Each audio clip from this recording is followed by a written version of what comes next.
Este va a ser un curso sobre modelación basada en agentes y bueno, quizá ustedes estarán preguntando pues ¿qué es esa cosa? Este primer video intenta hacer una introducción muy general y nada detallada, solamente más bien intuitiva sobre lo que es la modelación basada en agentes y para qué sirve. Entonces los modelos basados en agentes en primer lugar van a ser simulaciones computacionales, es decir que los modelos van a vivir dentro de nuestras computadoras. Un modelo basado en agentes inicia cuando uno define pues un mundo virtual, este cuadro en este caso. Y pues son modelos agentes porque tienen algo que se llama agentes. Que los agentes pueden ser cosas distintas, por ejemplo puede ser una personita, o pueden ser animales, o podría representar una planta, nuestra gente, o una ameba o bacteria, o lo que sea que es eso, o podría ser algo más general, ¿no? Como una partícula. Pero pues además de representar objetos físicos individuales, un agente también puede representar pues una entidad que no necesariamente es una entidad física individual. Por ejemplo, podría representar un hogar. El chiste es que este agente se comporte como una unidad en sí. Por ejemplo, también una empresa podría representar a un agente, o incluso podríamos decidir que nuestra agente representara una ciudad entera, o incluso pues un país. Pero bueno, regresemos ahorita al ejemplo de una persona que es más intuitivo. A nuestros agentes le vamos a definir primero que nada una serie de propiedades, que estas propiedades van a ser una serie de variables que van a definir pues quién es nuestra agente y cuál es su estado en un tiempo determinado. Por ejemplo, nuestra agente podría tener un nombre, una edad, un estado, si está feliz o no, o un estado de civil, ¿no? Si está casado, por ejemplo. Y bueno, son modelos de agentes porque lo que hacemos es definir varios agentes, no solamente uno. Y cada uno de esos agentes va a tener sus propias propiedades que pueden variar en sus valores. Pero pues de nada nos sirve tener nada más a unos agentes ahí en un mundo virtual. Lo que queremos es que estos interactúen entre sí. Para ello nosotros lo que hacemos es definir una serie de reglas de comportamiento, definir qué cosas van a hacer nuestros agentes. Por ejemplo, yo le podría decir a mi agente que se ponga a caminar al azar y que si se cruza con alguien pues lo salude y le diga hola, y pues que en caso de que lo saludan de regreso que se ponga feliz. Y bueno, yo le podría ordenar a todos mis agentes que sigan esas reglas y pues ver qué pasa, justamente ver qué pasa en su interacción siguiendo esas reglas simples que yo le dé. Y bueno, el punto de estos modelos no es solamente poner a interactuar a unos cuantos agentes, sino poner a interactuar a muchos agentes. En este caso poner a interactuar a muchas personas, o si hubieran sido animales, poner a interactuar a muchos animales, o en caso de que mis agentes fueran otras entidades como empresas, pues poner a muchas empresas a interactuar.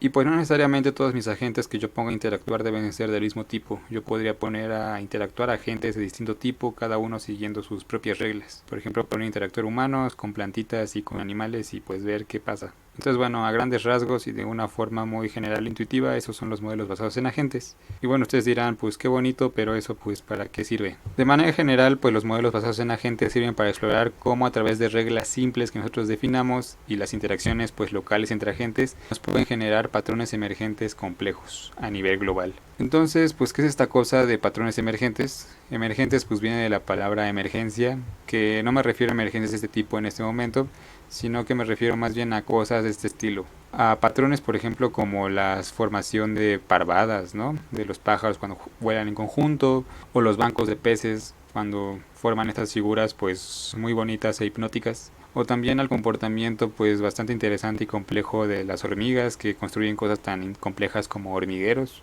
O también a patrones pues muy curiosos y bonitos que podemos ver, por ejemplo de vegetación en algunas regiones, o a cosas tan complejas como nuestro propio pensamiento, ¿no? Cómo funciona pues nuestro cerebro, o de procesos sociales masivos de gente, por ejemplo cómo se coordinan las personas para hacer un ola en un estadio, o también a procesos económicos y financieros, que por ejemplo que rige la bolsa de valores o los precios del mercado de las cosas, o el tráfico, ¿no? Porque hay tráfico a veces sin una causa aparente. Entonces todo este tipo de fenómenos y muchos más pues son los que se suelen asociar con el concepto de emergencia, que la emergencia muchas veces es definida de manera coloquial como esta idea de que el todo es más que la suma de sus partes. Que en otras palabras quiere decir que las propiedades de un sistema pues no se pueden entender simplemente estudiando a sus partes de manera aislada, de manera individual.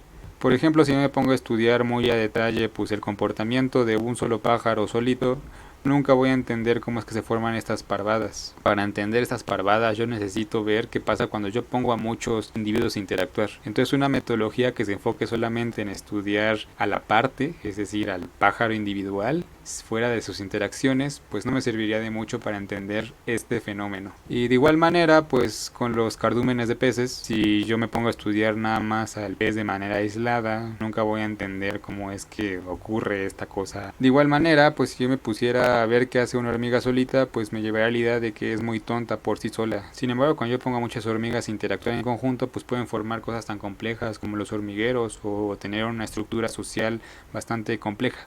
De igual manera, si a mí me interesara entender pues este tipo de patrones bien chulos que se logran formar, pues yo no lo podría entender si solamente me pongo a estudiar a una plantita aislada. Necesito estudiar pues qué pasa cuando interactúan estas en el espacio. De igual manera, pues una neurona en sí es una célula pues bastante aburrida y bastante chafa y bastante simple.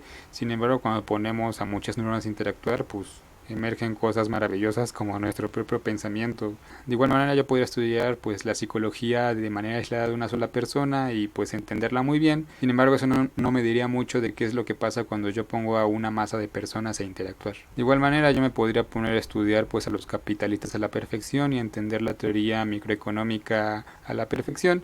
Sin embargo, pues eso no me explicaría por qué los precios fluctúan como fluctúan. Para eso yo tendría que ponerme a estudiar pues cómo interactúan pues los capitalistas para generar esos patrones económicos. Asimismo, pues para entender las dinámicas del tráfico, pues a mí de nada me sirve entender a la perfección cómo funciona un auto y cómo funciona un conductor aislado. Lo que necesito entender es la interacción entre varios autos.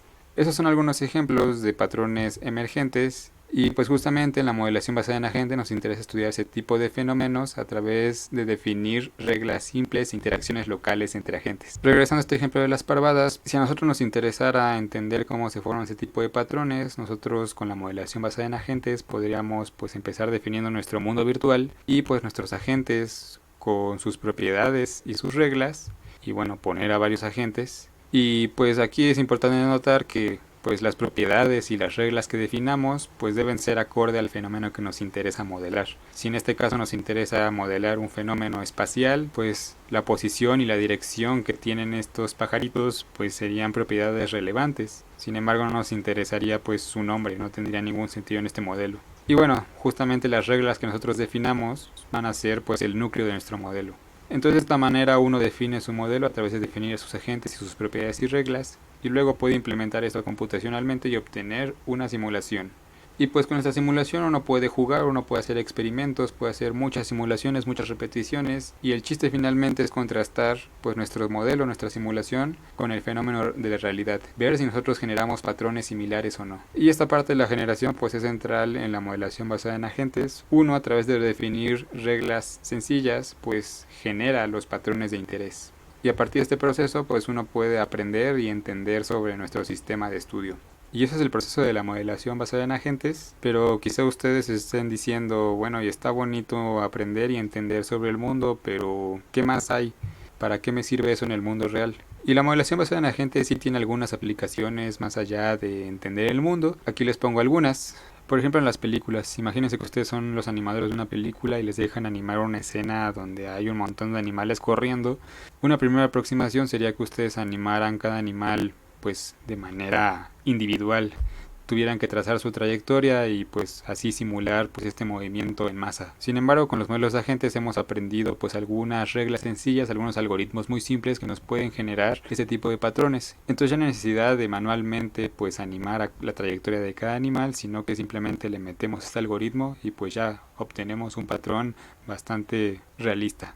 De igual manera, algunos de los principios de la modelación basada en agentes se pueden aplicar a los videojuegos. En lugar de que los desarrolladores animen de manera manual cada una de las interacciones en el videojuego, pues uno podría meter algoritmos basados pues en la modelación de agentes para generar un mundo interactivo con el que el jugador juegue. Y bueno, también los modelos de agentes se han convertido en una herramienta central en la toma de decisiones y en la planificación. Imagínense que uno quiera hacer una obra muy grande de infraestructura en una ciudad, por ejemplo construir una nueva autopista o poner una nueva regla sobre cómo se comportan los semáforos. Sería muy difícil poner esto a prueba de manera empírica. Una primera aproximación sería probar esto a través de simulaciones computacionales. Entonces uno podría construir su modelito basado en agentes y poner ahí a prueba pues qué pasaría si yo pongo ahí mi carretera o si yo pongo esta nueva regla. Entonces pues más allá de la investigación, este tipo de herramientas pues han sido aplicadas para esta planificación. Y pues eso fue una embarradita sobre lo que son los modelos basados en agentes.